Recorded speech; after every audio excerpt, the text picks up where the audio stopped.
నమస్కారం. రామాయణం గురించి ఎంత చెప్పుకున్నా తక్కువే కదా. భారతీయ వాంగ్మయంలో వాల్మీకి రామాయణానికి ఒక ప్రత్యేక స్థానముంది. ఆదికావ్యమని దీన్నే అంటారు. అవునవును, తరతరాలకు మార్గదర్శి అది. మనం ఈరోజు ఆ మహాకావ్యంలోని మొదటి భాగం అంటే బాలకాండ గురించిన కొన్ని ముఖ్యాంశాలు చూద్దాం. మన దగ్గర ఉన్న వికీపీడియాలోని సమాచారం ఆధారంగా శ్రీరాముడి బాల్యం, ఆయన ప్రస్థానంలోని ముఖ్యమైన ఘట్టాలను ఎక్కువ పరిశీలిద్దాం. తప్పకుండా. రామాయణమంటే కేవలం కథ కాదు కదా, అది మన ధర్మాన్ని, మన సంబంధాలని, అంటే మానవ సంబంధాలని ప్రతిబింబించే ఒక అద్దం లాంటిది. బాలకాండ అయితే శ్రీరాముడి వ్యక్తిత్వ వికాసానికి, అసలైన ఎందుకు అవతరించాడు అనేదానికి పునాది వేస్తుంది. అవును. ముఖ్యంగా అయోధ్యలో జననం, ఆ తర్వాత విశ్వామిత్రుడితో వెళ్లడం, యాగరక్షణ, సీతాస్వయంవరం, పెళ్లి, చివరికి పరశురాముడి గర్వాన్ని తగ్గించడం, ఇవన్నీ బాలకాండలో వస్తాయి. ప్రతిదీ ముఖ్యమే. సరే, మరి ఆ రామావతారం నేపథ్యంతో మొదలు పెడదాం. దశరథ మహారాజుకి సంతానం లేకపోతే పుత్రకామేష్టి యాగం చేశారు. యజ్ఞం నుంచి పాయసం వచ్చింది. అది పంచితే 4 కుమారులు పుట్టారు. రాముడు, భరతుడు, లక్ష్మణ, శత్రుఘ్నులు. ఇది మనందరికీ తెలిసిందే. కాని దీని వెనుక అసలు ఉద్దేశ్యమేంటి? అక్కడే ఉంది అసలు విషయం. ఇది కేవలం సంతానం కలగడం కోసం జరిగింది కాదు. అంటే పైకి అలా కనిపించినా లోపల పెద్ద కారణముంది. రావణుడున్నాడు కదా. అవును, లంకాధిపతి. అతనికి దేవతలు, రాక్షసులు, గంధర్వులు, యక్షులు ఇలా ఎవ్వరి చేతిలోనూ మరణం లేకుండా వరముంది. ఆ వరంలో ఒక లూప్ హోల్ ఉంది. నరులు, వానరుల గురించి అతను అడగలేదు. వాళ్ళని తక్కువ అంచనా వేశాడు. ఓ అలాగా.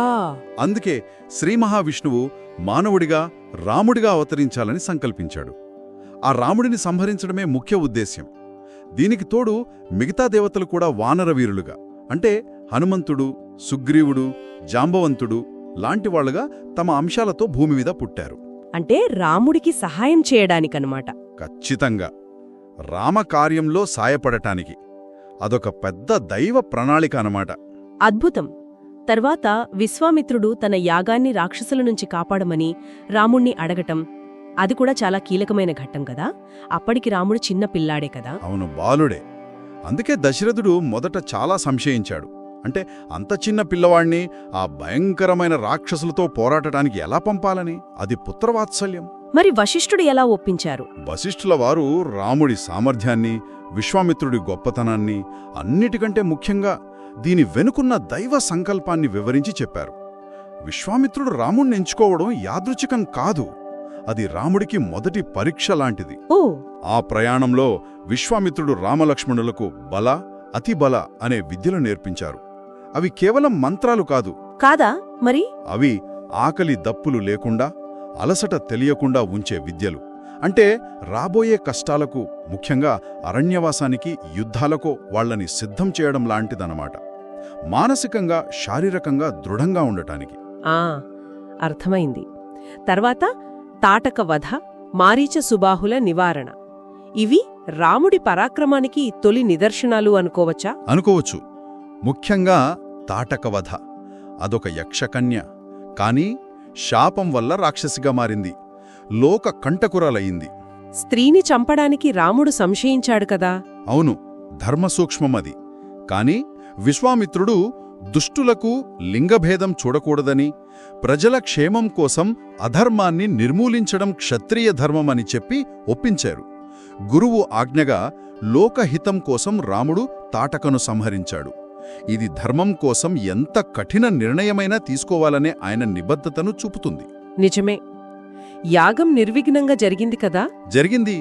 మారీచ సుబాహులను కూడా రాముడు తన అస్త్రాలతో ఒకరిని దూరం విసిరికొట్టి ఇంకొకరిని సంహరించారి యాగాన్ని కాపాడాడు. అప్పుడు విశ్వామిత్రుడు ఎంతో సంతోషించి రాముడికి ఎన్నో దివ్యమైన అస్త్రశస్త్రాలిచ్చారు. ఆ అస్త్రాలు తర్వాత ఉపయోగపడ్డాయి కదా. చాలా. ఆ అస్త్రాలే రావణ సంహారానికి అవసరమైన శక్తినిచ్చాయి. అదంతా భవిష్యత్ సూచన అన్నమాట. ఆ తర్వాత మిథిలకు ప్రయాణం. దారిలో అహల్య శాప విమోచనం. గౌతముడి భార్య అహల్య. ఆమె కథ కూడా విచిత్రంగా ఉంటుంది. అది రాముడిలోని దైవత్వాన్ని సూచించే మరో అద్భుత ఘట్టం. ఇంద్రుడి మోసం వల్ల, గౌతమ మహర్షి శాపం వల్ల అహల్య రాయిగా మారిపోయింది. ఎవ్వరూ చూడకుండా ఆశ్రమంలో పడి ఉంది. రాముడి పాదం తగలగానే తిరిగి మనిషిగా మారిపోయింది కదా. అవును, రాముడి పాదధూళి సోకగానే ఆమె శాపం తొలగిపోయి తిరిగి తన నిజస్వరూపాన్ని పొందింది. ఇది రాముడి స్పర్శలోని పవిత్రతను, ఆయన కరుణను తెలియజేస్తుంది. అక్కడి నుంచి మిథిలకు వెళ్లారు. అక్కడ శివధనుర్భంగం. అదైతే మహా అద్భుతం. నిజంగా అద్భుతమే.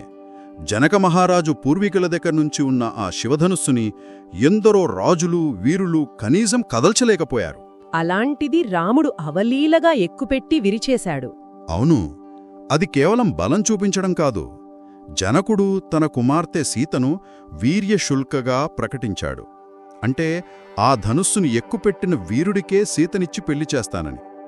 రాముడు దాన్ని విరడం ద్వారా సీతకు తానే తగిన వరుడని నిరూపించాడు. లోకానికి చాటి చెప్పిన సంఘటన అది.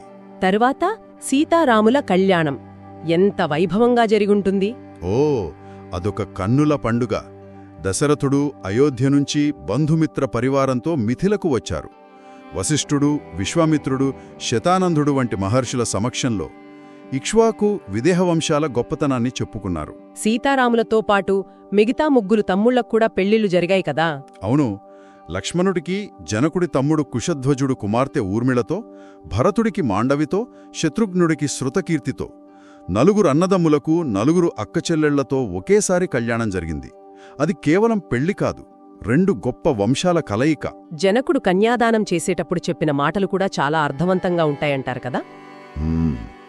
ఇయం సీతా మమ సుత సహధర్మచారిణీ తవ అన్నారు. అంటే ఈమె నా కుమార్తె సీత, నీతో పాటు ధర్మాచరణ చేసే నీ సహధర్మచారిణి అని రాముడికి అప్పగించారు. భార్యాభర్తల బంధం ఎలా ఉండాలి, ఇద్దరూ కలిసి ధర్మాన్ని ఎలా ఆచరించాలి అనేదానికది ప్రతీక. చాలా బాగుంది. అంత సంతోషంగా అయోధ్యకు తిరిగి వస్తుంటే అనుకోకుండా పరశురాముడెదురొచ్చాడు. అవును, అదొక అనూహ్య సంఘటన. శివధనస్సు విరిచినందుకు ఆయనకు చాలా కోపం వచ్చింది కదా. రాముణ్ణి నిందించి తన దగ్గరున్న విష్ణుధనస్సుని ఎక్కుపెట్టమని సవాలు చేశారు. ఈ ఘట్టం ప్రాముఖ్యత ఏంటి? ఇది చాలా కీలకమైన ఘట్టం. దీన్ని కేవలం 2 యోధుల మధ్య గొడవగా చూడకూడదు. ఇది ఒక రకంగా చెప్పాలంటే విష్ణువు యొక్క 2 రూపాల మధ్య శక్తి పరీక్ష. పరశురాముడు కూడా విష్ణు అవతారమే, కాని ఆవేశావతారం. శ్రీరాముడు పరిపూర్ణ అవతారం. ఓ, అంటే ఒక అవతారం నుంచి ఇంకో అవతారానికి శక్తి బదిలీలాంటిదా? సరిగ్గా చెప్పారు. రాముడు ఆ విష్ణుధనస్సును కూడా అవలీలగా ఎక్కుపెట్టడంతో పరశురాముడిలోని క్షాత్ర తేజస్సు తగ్గింది. రాముడిలోని అసలైన విష్ణుతత్వాన్ని ఆయన గ్రహించాడు, శాంతించాడు. తన ఓటమికి గుర్తుగా బాణాన్ని వృధా చేయకూడదని తాను తపస్సుతో సంపాదించుకున్న పుణ్యలోకాలను ఆ బాణానికి లక్ష్యంగా ఇచ్చేస్తాడు. అంటే రాముడి శక్తిని పూర్తిగా అంగీకరించారన్నమాట. అవును, దీంతో ఇకపై ధర్మ సంస్థాపన బాధ్యత పూర్తిగా శ్రీరాముడిదే అని స్పష్టమైపోయింది. రాముడి అవతార ప్రాధాన్యత స్థిరపడింది. అద్భుతంగా వివరించారు. మొత్తం మీద చూస్తే బాలకాండలో రాముడి జననం నుంచి ఆయన విద్యాభ్యాసం, తొలి పరాక్రమ ప్రదర్శనలు, వివాహం, చివరికి తన దైవత్వాన్ని, అవతార ప్రాధాన్యతను నిరూపించుకోవడం వరకు అన్నీ జరిగాయి. ఖచ్చితంగా ఈ సంఘటనలన్నీ రాముడిని రాబోయే కష్టాలకు, ముఖ్యంగా రావణాసురుడితో యుద్ధానికి, ధర్మస్థాపన అనే పెద్ద కార్యానికి సిద్ధం చేశాయి. ఆయన గుణగణాలు, పితృవాక్య పరిపాలన, గురుభక్తి, ధర్మనిరతి, అసామాన్య శక్తి సామర్థ్యాలు అన్నీ బాలకాండలోనే మనకు కనిపిస్తాయి. అవును, బాలకాండలో జరిగిన ప్రతి సంఘటన, పొందిన ప్రతి అనుభవం ఆయనను కేవలం ఒక రాజకుమారుడిగానే కాకుండా ఒక సంపూర్ణ అవతార పురుషుడిగా, ధర్మస్వరూపంగా మన ముందు నిలబెడతాయి. ఆయన నేర్చుకున్న విద్యలు, పొందిన దివ్యాస్త్రాలు, సీతాదేవి తోడు, ఇవన్నీ భవిష్యత్ కార్యాచరణకు బలమైన పునాది వేశాయి. సీతారాములు, లక్ష్మణ, భరత, శత్రుఘ్నులు వాళ్ల భార్యలతో అయోధ్యకు సంతోషంగా తిరిగి రావడంతో బాలకాండ ముగుస్తుంది. అయితే ఇక్కడ మనం ఆలోచించాల్సిన విషయం ఒకటుంది. బాలకాండలో ఆయన ఎదుర్కొన్న తొలి సవాళ్లు, అంటే తాటకవధ లాంటి నైతిక సంఘర్షణలు, భవిష్యత్తులో అంటే అరణ్యకాండలో, యుద్ధకాండలో ఆయన ఎదుర్కోబోయే మరింత క్లిష్టమైన ధర్మ సంకటాలకు ఆయన్ని మానసికంగా ఎంతవరకు సిద్ధం చేశాయంటారు? అది మనం ఆలోచించాల్సిన విషయం. నిజమే. ఆరంభంలోనే అలాంటి పరీక్షలు ఎదుర్కోవడం ఆయన వ్యక్తిత్వ వికాసానికి ఎంతగానో దోహదపడి ఉంటుంది.